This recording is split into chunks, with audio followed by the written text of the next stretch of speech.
السلام عليكم ورحمة الله. عاملين ايه؟ يا رب تكونوا بخير وفي اسعد حال. النهاردة هنتكلم في واقعة الناس كلها بتعاني منها. الناس كلها، مفيش حد ما بيعانيش منها. مفيش حد ما بيعانيش منها على وجه الاطلاق، الا وهي الورث. بس ساعات كتير في ناس، لا، في ناس محترمة، خد وهات وخلصت الليلة. لكن في ناس جليلة ادب عايزة ضرب الجزم. يعني في حادثة حصلت لسه من كام يوم. اخ جات لاخته عشان حاجه بسيطه خالص. يا دوب بياخد منها فلوس عشان يجيب مخدرات. فجات في مره قالت له جوزي ما اشتغلش ومش قادر وظروفه، لان جوزها كان ضعيف، ما كانش قادر يقف له. ففضل يضرب فيها لغايه ما ماتت قدام ولادها. انت مالكش عندها حاجه على فكره، انت مالكش عندها حاجه. وان كانت بتديك وبتعطف عليك فمن اصلها او خايفه يا عيني على ولادها وعلى جوزها، يكون جزائها انك تحرمها من ولادها او تحرم ولادها منها. حسبنا الله ونعم الوكيل. ده حاجة. تاني حاجة، في أب، يعني أسرة، أب وأم وأخوات والكلام ده كله. المهم الأب والأم ماتوا. الأب والأم ماتوا ومحددين لكل عيل هياخد إيه، وكتبوا لهم بالفعل، اتكتب لكل عيل هياخد إيه. فيهم واحد مش ظروفه وحشة، هو يعني ظروفه ميتة، برضو انت خدت زي اللي عنده. ما هو اللي عنده ده واشتغل وربنا عطاله وكرمه والكلام ده كله. لكن انت عاجز، انت مش عايز تشتغل، انت واقف محلك سر. فلو عطاك ورث الدنيا كله مش هيكفيك. لكن اللي خد ورثه وعنده هو ما اتكلش على الورث، اشتغل ومشي في حياته. ولما ربنا سبحانه وتعالى اخذ امانته ابوه وامه اخذ ورثه. فما تشاركوش فيه، مالكش الحق انك تشاركوا فيه، ولا تحجد عليه او تحقر عليه. لا، مالكش حاجه خالص خالص، كل واحد حر. المهم الاب والام دول كتبوا لولادهم وخلوا من ضمن الكتابه بتاعتهم الشقه اللي هم قاعدين فيها حج البنات.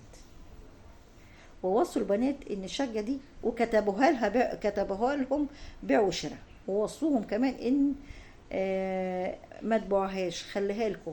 لو الراجل جوزكم يعني مليونير، خلي شقه بيت ابوكوا في يوم من الايام ممكن تحتاجوا لها. والبنات فعلا مشوا على الوصيه وخلوا الشقه وقفلوها، ومن حين لحين بيتجمعوا فيها.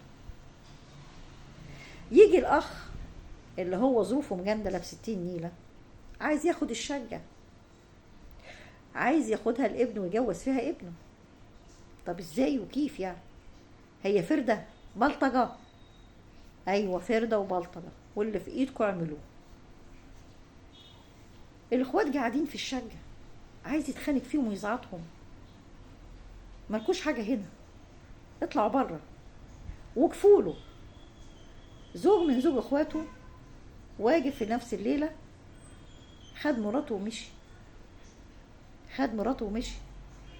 بتقول له ليه؟ ما انا زي اخواتي، هو انا مش هقف اتكلم؟ قال لها لا، عشان نقف ونبجح في بعض ونجل ادبنا على بعض هتحصل مصيبه. والله الغني عنها. حد فينا هيوجع جتيل، والله الغني عنها. مش مكتوبه لكم؟ طلت ولا جزرت، اتباع البيت، اتباعت الشقه، نصيبك هيوصلك وانت قاعده مكانك باحترامك، ولا يجيب تهزيج لنفسنا ولا لاولادنا. يلا يا ستي.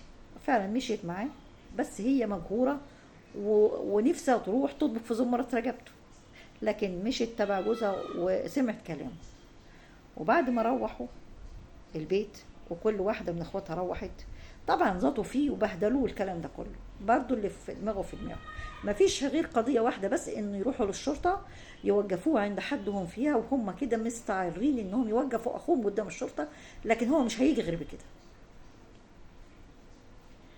المهم راح لاخته دي البيت، يعني بعد ما مشيتها واحترمت نفسها وجوزها احترم نفسه، راح البيت. بيقول لها يعني انت طب رايك ايه والكلام ده كله؟ قالت له بص يا اخويا، انا الوقت ما اقدرش اتكلم، الكلام مع جوزي مش معايا. بس ده ورثك انت، ماليش دعوه. لا، الكلام مع جوزي مش معايا. طب انا ظروفي ومش ظروفي، واقنع اخواتك ومش اقنع اخواتك. قالت له بص انا اقنع نفسي لكن ما اقنعش اخواتي، ماليش دعوه باخواتي. اخواتي ده حق ربنا معاهم، هم اللي يتنازلوا عنه، ما يتنازلوش عنه، هم حرين. يعني ايه انت ايه ونزل شتيم. طالما اعترضت بقى نزل شتيم، يعني انا يعني هي سايبه لكم الدنيا وجوزها ساب لكم الدنيا ومشي واحترم نفسه عشان خاطر ولاده، برضه جاي وراها تشكل فيها. المهم قاعد واولادها قاعدين الرجاله هيمسكوا فيه، بصيت لهم سكتوا. المهم خد بعضه ومشي، راحت رزعت الباب وراه، كان باب حديد، الا يرجع يخبط الباب برجله عشان يدخل يضربها ويضرب ولادها. راحت قالت له انت عديم الاهل وعديم التربيه وعديم الاخلاق، انت ما فيش غير حاجه واحده بس، انا لا هوقف قدامك اخواتي ولا هوقف ولادي ولا هوقف جوزي، انت مش هيجيبك غير القانون، انت كده انسان غير محترم، عشان احنا واقفين معاك من زمان وعمالين نديلك ونقول عشان خاطر ابويا وامنا عشان خاطر ابويا، لكن انت ما عندكش دم. فانت فانت الحكومه هي اللي هتوقفك عند حدك.